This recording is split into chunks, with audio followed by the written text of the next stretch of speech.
In this video, we did a noise test while the car was on the road to see the differences. Before that, let's quickly go over the installation process. For the first layer on the door, we used a vibration damper. The function of the vibration damper is to absorb the noise and vibrations generated in the door area.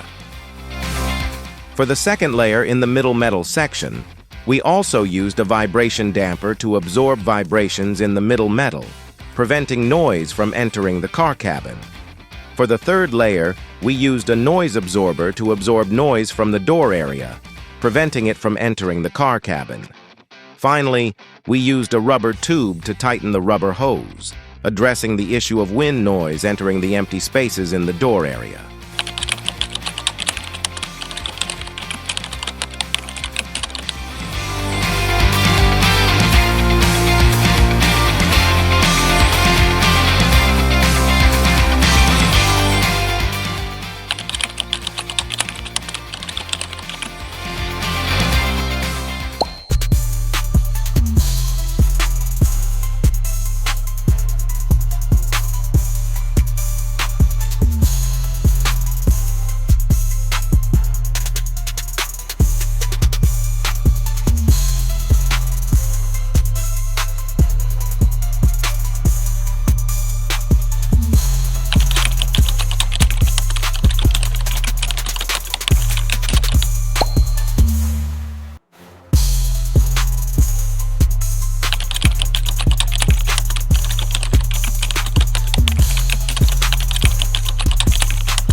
Visit Car Comfort Shop for more info.